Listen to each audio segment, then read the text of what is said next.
Caleb mopped the floors of the Northwood Conservatory of Music with a quiet reverence, his movements a slow, rhythmic dance.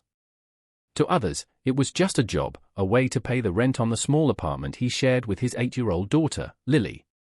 But to Caleb, this was a sacred space. The polished marble floors reflected the ghosts of musical giants, and the air itself seemed to vibrate with the lingering notes of Chopin and Rachmaninoff. He was a single father, a janitor, a man who lived in the margins of a world he desperately longed to join. His greatest passion was hidden, a secret he kept for the dead of night. After the last student had gone home and the building fell into a profound silence, Caleb would slip into the grand performance hall. There, under the soft glow of a single ghost light, he would sit at the 9-foot concert grand piano. He wouldn't play at first. He would just run his calloused fingers over the smooth, cool ivory, feeling the potential humming beneath them. He had never had a lesson, never learned to read music. Everything he knew came from listening, from feeling, from a raw, untamed talent that flowed through him like a river. When he finally played, the music that filled the empty hall was his own, a language of struggle, of love for his daughter, of a deep, aching beauty that had no other voice. It was a prayer whispered into the darkness, a dream he was too afraid to speak aloud in the light of day. The arrival of Maestro Victor Sterling sent a current of nervous energy through the conservatory.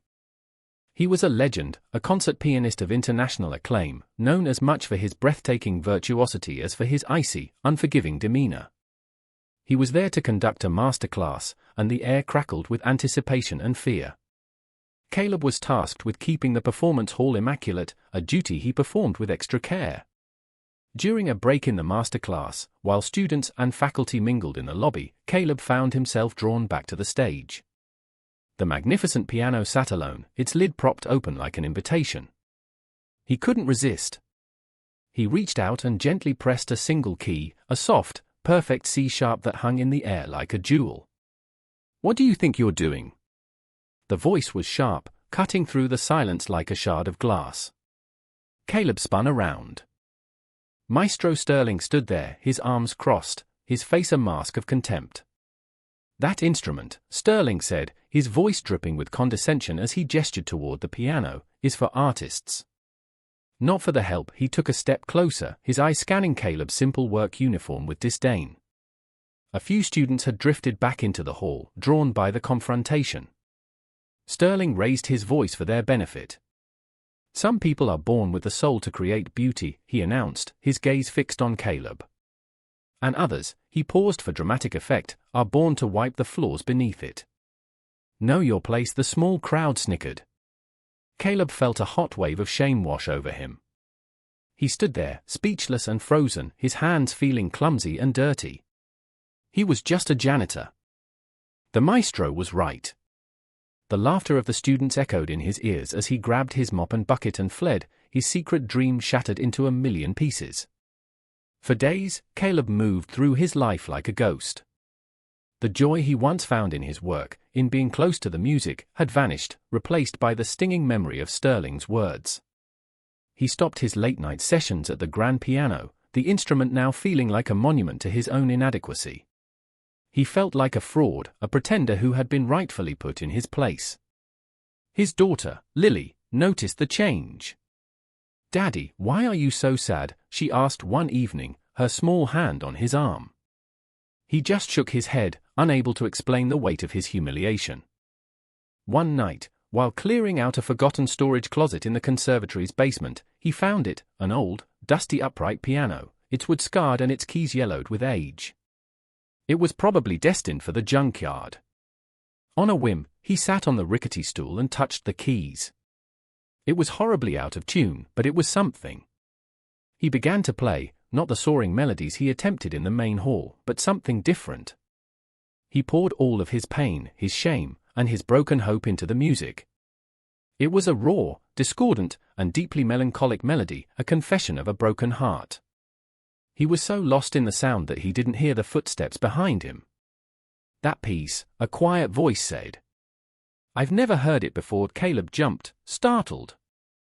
An old man stood in the doorway, leaning on a cane. It was Arthur Chen, a reclusive former professor whom most students avoided, known for his eccentric and grumpy nature. But his eyes weren't cold. They were wide with a look of utter astonishment. "Did you write that?" Mr. Chen asked, his voice soft with disbelief. Caleb could only nod, his throat tight. The old man stared at Caleb's hands, then back at his face. "You have it," he whispered, almost to himself. "The gift. But it's wild, untrained. Who taught you?" Caleb shook his head. No one. Mr. Chen was silent for a long moment, his gaze seeming to pierce right through Caleb's soul. "Then it's time someone did." Arthur Chen had once been a brilliant concert pianist himself, a rival of a young Victor Sterling. But a crippling bout of stage fright had cut his promising career short, leaving him a bitter and reclusive teacher. In Caleb, he saw the raw, unpolished version of the talent he himself once possessed, but with a crucial difference: Caleb's music was born not of ambition, but of pure, unadulterated love and pain. It was authentic. Mr. Chen made Caleb an offer. He would teach him, train him, and hone his gift, but on one condition: total dedication. So began a grueling new chapter in Caleb's life. His days became a dizzying blur of work, fatherhood, and practice. By day, he mopped floors and cleaned windows. By night, he was not in the grand hall, but in Mr. Chen's small, cluttered apartment, his fingers flying across the keys of the old professor's perfectly maintained Steinway. Mr. Chen was a demanding mentor. He forced Caleb to unlearn years of self-taught habits, making him practice scales until his fingers were numb and raw. He drilled him on music theory, on posture, on the subtle nuances of pedaling. "The notes are just the beginning, Caleb," he would bark. "You must make the piano sing. Tell me your story through the music." Caleb would stumble home in the early hours of the morning, exhausted but exhilarated. His only respite was Lily. She would sit quietly while he practiced, drawing pictures or doing her homework, her presence a silent, unwavering source of strength. She was the reason he pushed through the exhaustion, the reason he endured Mr. Chen's relentless criticism. He wasn't just fighting for his dream anymore, he was fighting to show his daughter that anything was possible, that a janitor could indeed make the world listen. One afternoon, Mr. Chen pointed to a flyer on the conservatory's bulletin board. It announced the annual Starlight Competition, the most prestigious event of the year for aspiring musicians. The grand prize was a full scholarship to the Juilliard School in New York and a solo debut with the City Symphony Orchestra. It was a life-changing opportunity, a gateway to the world Caleb had only ever dreamed of. Caleb's eyes scanned the flyer, his heart beginning to pound. Then he saw it, at the bottom of the page, listed under the panel of judges, Maestro Victor Sterling.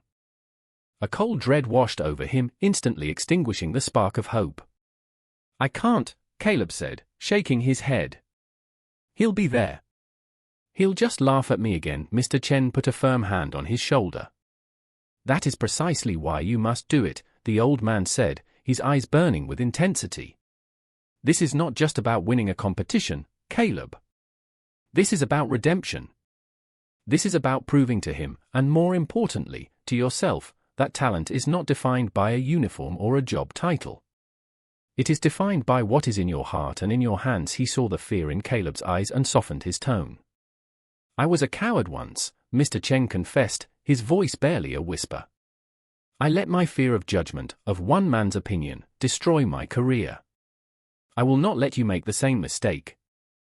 Your music deserves to be heard." Over the next few weeks, they focused on a single piece for the competition, Liszt's La Campanella, a composition of notorious difficulty, known for its rapid scales and dizzying leaps. It was a piece that demanded not just technical mastery, but fearless confidence. It was, in every way, a trial by fire. The closer the competition came, the heavier Caleb's self-doubt became. The ghost of Maestro Sterling's voice echoed in his mind with every missed note.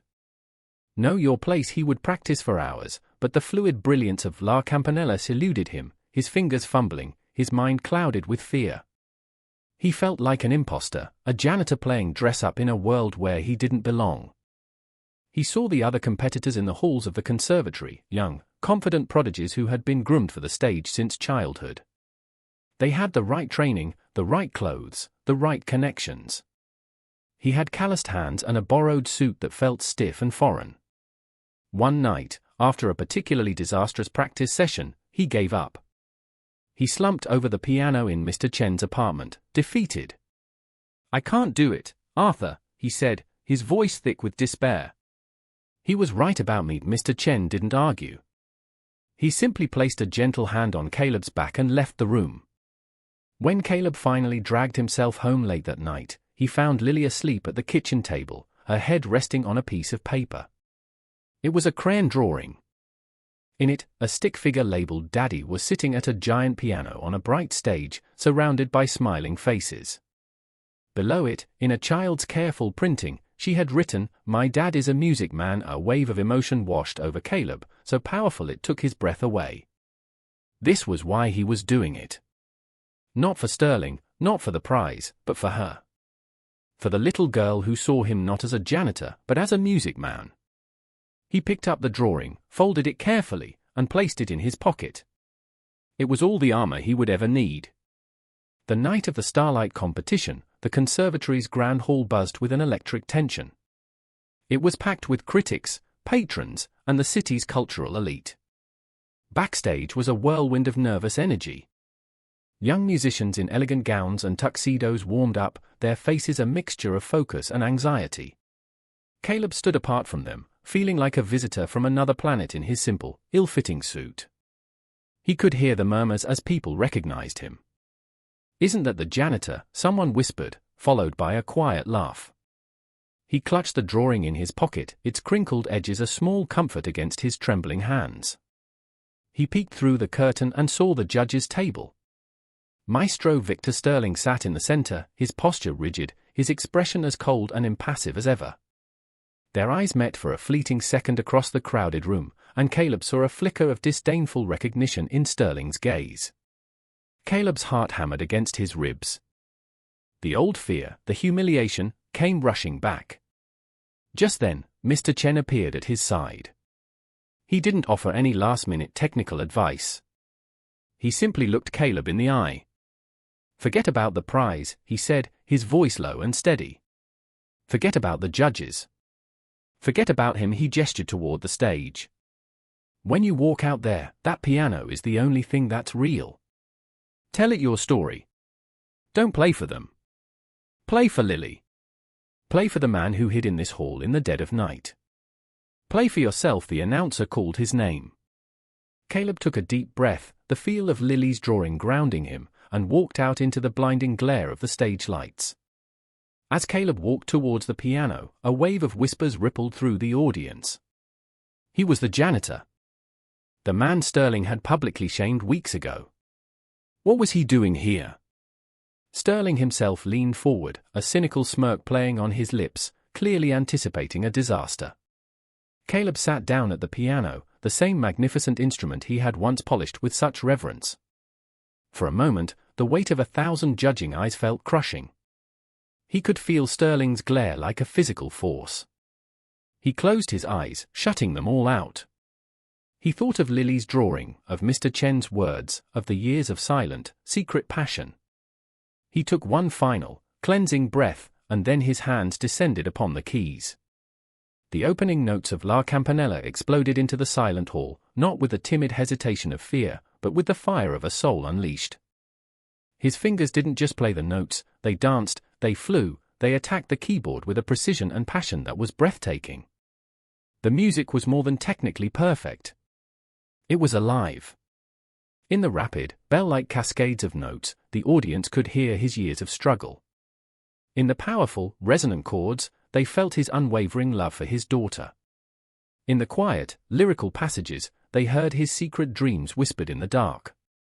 The hall was utterly silent, captivated. Everyone, from the critics in the front row to the students in the balcony, was held spellbound. And at the judges' table, Victor Sterling's smirk had vanished. His arrogance melted away, replaced by stunned disbelief, which then slowly transformed into a look of profound, undeniable awe. He wasn't watching a janitor anymore. He was witnessing an artist. The final, triumphant note of La Campanella hung in the air for a heart-stopping second, shimmering in the profound silence. Then, the hall erupted. It wasn't polite applause, it was a raw, a thunderous, standing ovation that shook the very foundations of the room. People were weeping, strangers were hugging, united by the raw, emotional power of what they had just witnessed. Caleb slowly opened his eyes, blinking against the bright lights, the sound washing over him. He looked out into the crowd and found her. Lily was standing on her chair, clapping her small hands as hard as she could, her face beaming with a love and pride so pure it made his heart ache. Mr. Chen stood beside her, tears streaming down his old, weathered cheeks. Caleb had won. It didn't matter what the judges decided in that moment, he had won. Later, after the ceremony where he was unanimously declared the winner, Caleb was in a quiet hallway, trying to catch his breath, when a figure approached him. It was Maestro Sterling. All the arrogance was gone, replaced by a deep, humbling sincerity. "Mr. Caleb," he began, his voice quiet and heavy with regret. "There are no words. What you did on that stage tonight, it was not just a performance. It was a revelation." He looked Caleb directly in the eye. "I have never in my life been so wrong. The things I said to you, they were born of arrogance and ignorance. Can you forgive me?" Caleb simply nodded, too overwhelmed to speak.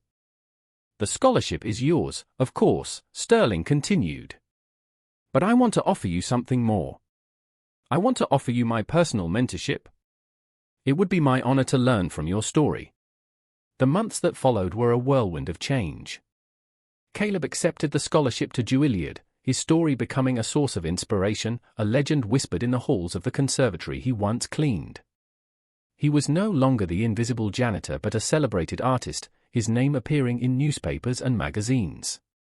He moved to New York with Lily, trading their tiny apartment for a new life filled with incredible opportunities. He studied under the world's best teachers, including a humbled and dedicated Victor Sterling, who became not just a mentor but a friend. Yet, through it all, Caleb never lost sight of who he was. The fame, the accolades, they were all secondary. His true north remained his daughter and the pure love for the music itself. The story doesn't end with him on the grand stage of Carnegie Hall, though he would eventually play there. It ends on a quiet Sunday afternoon. Caleb is back in his hometown for a visit, not in the main conservatory hall, but in Mr. Chen's small, cluttered apartment. He is sitting at the old, familiar Steinway, not playing a complex masterpiece, but a simple, beautiful melody he wrote himself. Lily is sitting beside him on the piano bench, her head resting on his shoulder, turning the pages of his sheet music. Mr. Chen sits in his worn armchair, a contented smile on his face, listening to the music that he helped bring into the world. Caleb had won the competition and earned the world's respect, but his greatest triumph was never about proving others wrong. It was about having the courage to be the music man his daughter always knew he was.